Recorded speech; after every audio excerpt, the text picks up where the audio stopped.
Hello everyone and welcome back to Classic Comics. It looks like Warner Brothers Discovery has finally found someone to take charge of DC Studios, and they tapped James Gunn and Peter Safran to steer DC Studios going forward. It looks like Gunn will be the creative head and Safran will handle the business end.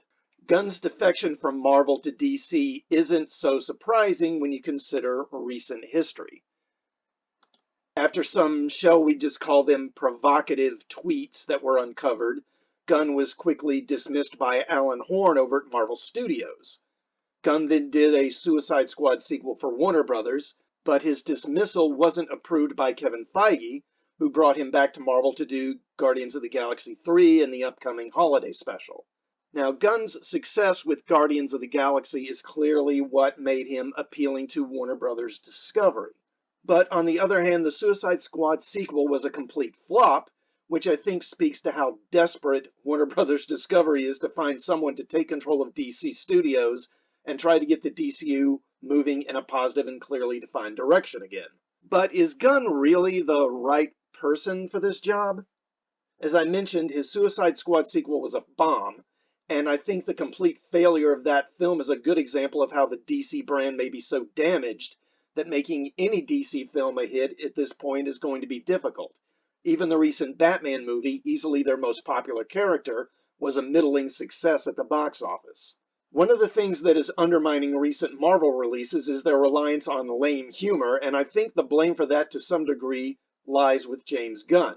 When Gunn made Guardians of the Galaxy a surprise hit, part of the appeal was the humor of the film. But while it's one thing to make the Guardians of the Galaxy goofy characters, it's another thing to do that with Thor or the Hulk. Gunn also played the Suicide Squad largely for laughs, and the Peacemaker series is basically just another show that makes superheroes into clowns.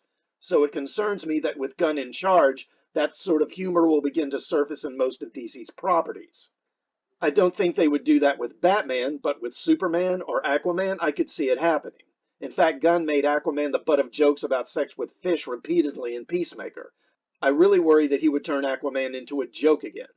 But just because a director is a success with one superhero franchise doesn't mean that he can succeed with any character you throw at him.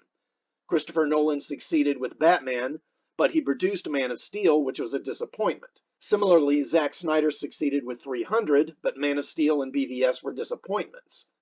So is Gunn really a good choice for this job? Can he bring the sincerity and sense of wonder that is needed for these characters, or will he just go for jokes and crude humor like he has in Guardians of the Galaxy and Suicide Squad? Gunn got his start with Troma Studios doing schlocky low-budget horror films, eventually drawing a lot of notice for his film Slither. Now, at first blush, a filmmaker who specializes in gore and horror doesn't seem like an obvious choice to do superhero films, but there are actually some good examples of directors who got their start in horror, who have done well with superheroes. Sam Raimi got his start doing horror films like The Evil Dead, and then went on to do the Spider-Man trilogy, which was great. Well, for the most part. And while they aren't exactly comic book films, the Lord of the Rings trilogy is a similar type of heroic fantasy, especially for aspirational characters like Superman or Wonder Woman. And Peter Jackson got his start doing cheap horror flicks in New Zealand. I think the key here is that Gunn makes good choices when assigning writers and directors to do these properties. Another thing to consider is that with his connection to Marvel Studios, does this make the possibility of an on-screen crossover between Marvel and DC characters a possibility? I think it's unlikely considering the numerous legal hurdles that would probably have to be overcome for something like that to happen, but who knows? Maybe one day we'll see films featuring Marvel or DC team-ups like Superman and Thor, Batman and Daredevil, or Groot and King Shark.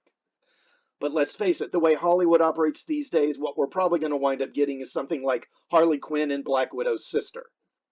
Let me know what you think of Gunn becoming the head of DC Films in the comments. Was this a good choice or a bad choice? And please don't forget to like, share, and subscribe. And while you're at it, also please hit the bell for notifications. And as always, thanks for watching.